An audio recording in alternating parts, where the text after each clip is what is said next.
الحمد للہ رب العالمین والصلاة والسلام علی سید الانبیاء والمرسلین اما بعد فاعوذ باللہ من الشیطان الرجیم بسم اللہ الرحمن الرحیم۔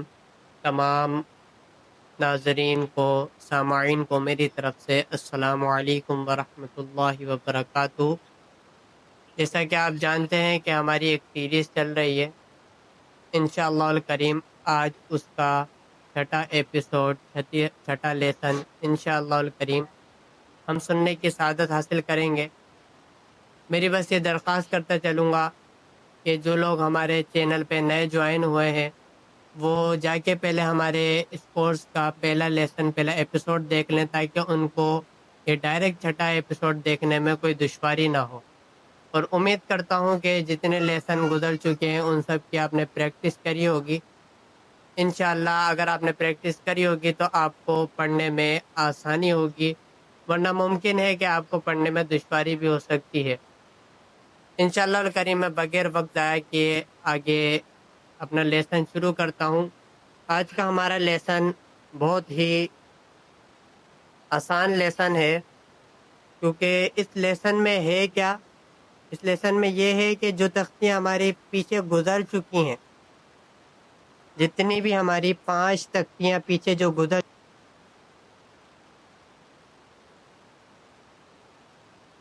یعنی کہ جو تختیاں ہم نے پیچھے پڑھ لی ہیں ان ساری تختیوں کو ملا کر اس تختی میں ہمارے کو پڑھنا ہے۔ مطلب جو ساری تختیاں ہیں وہ ہمارے کو دے دی گئی ہیں، اور ان ساری تختیوں کا مجموعہ، یعنی مطلب جو پہلی تختی میں جو ہمارے کو جیسے حروف دیے تھے، پھر دوسری تختی میں ان کو ملا دیے تھے، اسی طرح یہاں پہ جو ہے پھر تیسری تختی میں ہم نے حرکات پڑھا، چوتھی میں بھی حرکات پڑھا، اسی طرح پھر ہم نے 5ویں تختی میں آ کے تنوین پڑھا۔ تو یہ ساری تختیوں کو ملا کر ایک تختی بنا دی ہے، وہ چھٹی تختی ہے۔ آپ پچھلی تختیاں آپ نے پڑھ لی ہوں گی تو آپ کو یہ تختی پڑھنے میں آسانی ہوگی، ورنہ آپ کو یہ تختی پڑھنے میں ممکن ہے کہ آپ کو دشواری ہو سکتی ہے۔ انشاءاللہ الکریم ہم اپنی تختی کا آغاز کرتے ہیں۔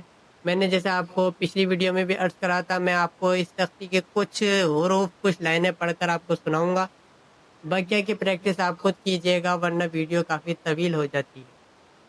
بسم اللہ الرحمن الرحیم۔ میں اس کا جو ہے اوپر کی جو ہائی لائٹس ہیں وہ آپ کو پڑھ کے سنا دیتا ہوں پہلے۔ اس میں لکھا ہے کہ اس سبق کو ہجے اور رواں دونوں طریقوں سے پڑھیں۔ آگے لکھا ہے حرکات، تنوین اور تمام حروف بالخصوص حروف مستعلیہ کی ادائیگی کا درست ادائیگی کا خاص خیال رکھیں۔ ہجے اس طرح کریں جس طرح میں نے آپ کو عرض کی کہ یہاں پہ حرکات اور تنوین اور بقیہ جو پچھلی تختیاں گزر چکی ہیں وہ تمام ہیں، تو انہوں نے بھی یہ کہا کہ حرکات اور تنوین اور بالخصوص حروف مستعلیہ یعنی موٹے پڑھنے والے حروف کی ادائیگی کا خاص خیال کرنا ہے۔ انشاءاللہ الکریم میں آپ کو جو ہے ہجوں کے ساتھ پہلے پڑھتا ہوں، پھر میں ایک دو لائن آپ کو، ایک لائن کم از کم رواں کے ساتھ بھی پڑھ کر سنا دوں گا۔ بسم اللہ الرحمن الرحیم۔ نون زبرنا، زا زبر زا، نزا، لام زبر لا، نزلا، خا زبر خا، لام زبر لا، خلا، قاف زبر قا، خلق، صاد زبر صا، دال زبر دا، قدا، قاف زبر قا، صدقا، یا زبر یا، دال زبر دا، یدا، کاف زبر کا، یدا کا، با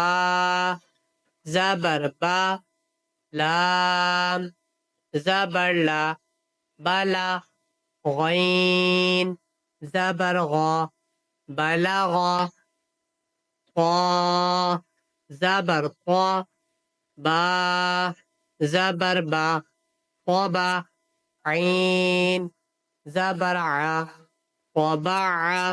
انشاءاللہ الکریم جیسے میں نے آپ کو یہ بتایا کہ یہ میں نے ایک لائن آپ کو ہجوں کے ساتھ پڑھ کے سنا دی ہے، بقیہ کی بھی ہجے اسی طرح کریں گے جیسے جہاں پہ حرکات ہے تو حرکات کو نہیں کھینچیں گے، نہ جھٹکا دیں گے، بالکل آرام سے جو اس کا طریقہ کار جو اس کا رول بتایا کہ معروف انداز سے اس کو پڑھیں گے۔ آگے اسی طرح تنوین کے حروف بھی آئیں گے، اسی طرح جو ہے ہمارے کو حروف مستعلیہ کا بھی خیال کرنا ہے، ہر چیز کا جو سیٹی والے حروف ہیں ان کا خیال کرتے ہوئے پڑھنا ہے۔ انشاءاللہ میں اس سبق کی جو آخری لائن ہے اس کو میں آپ کو رواں سے پڑھ کر سناؤں گا۔ بسم اللہ الرحمن الرحیم۔ درجات، قرادات، علاقات، سفرات، شجرات، قطرات۔ دیکھا آپ نے، میں نے آپ کو جو ہے اس تختی کی 2 لائنیں، یہ مختصر سی تختی ہے ویسے تو، میں نے آپ کو اس کے 1 لائن ہجوں کے ساتھ اور 1 لائن رواں کے ساتھ آپ کو میں نے پڑھ کر سنا دی ہے، تو آپ کو بھی اسی طرح سے اس تختی کو پڑھنا ہے۔ زیادہ سے زیادہ یہ بہت ایک اہم تختی ہے میری نظر میں، کیونکہ اس میں جو ہے نا پچھلی 5 تختیوں کا مجموعہ ہے۔ ہو سکتا ہے کہ آپ جو پیچھے آپ نے پڑھنا سیکھا ہو آپ وہ یہاں پہ نہ پڑھ سکیں، ممکن ہے، کیونکہ بہت سے لوگ ایسے وہ الگ الگ حروف لکھے تھے اس لیے آپ نے الگ الگ، ہو سکتا ہے آپ نے آرام سے پڑھ لیں، اور یہ ایک مجموعی طور پہ سارا ساتھ لکھا ہوا ہے، تو آپ کو جو ہے نا یہاں پہ ہو سکتا ہے کہ آپ کو پڑھنے میں دشواری ہو۔ تو انشاءاللہ الکریم اسی طرح اس تختی کو پڑھیں گے۔ اللہ پاک سے دعا ہے کہ جو کچھ ہم نے سیکھا اس پہ عمل کرنے کے، دوسروں تک پہنچانے کی توفیق عطا فرمائے۔ بس جاتے جاتے میں آپ سے بس یہی درخواست کروں گا کہ آپ اس سیریز کو زیادہ سے زیادہ شیئر کریں اور زیادہ سے زیادہ لوگوں تک پہنچائیں، کیونکہ یہ ایک بہت ہی اہم سیریز ہے، کیونکہ ہر مسلمان کو درست مخارج کے ساتھ قرآن پاک پڑھنا آنا چاہیے۔ اگر ہمیں نہیں آتا تو ہم بھی سیکھیں، اور جس کو نہیں آتا اس کو یہ ایک بہترین ذریعہ ہے کہ آپ گھر بیٹھے موبائل کے ذریعے آپ سیکھ سکتے ہیں، تو آپ کو بھی چاہیے کہ آپ سیکھیں اور دوسروں کو بھی زیادہ سے زیادہ اس کی دعوت دیں۔ اللہ پاک سے دعا ہے کہ جو کچھ سیکھا اس پہ عمل کرنے کی اور دوسروں تک پہنچانے کی توفیق عطا فرمائے۔ آمین بجاہ نبی الامین صلی اللہ تعالی علیہ وسلم۔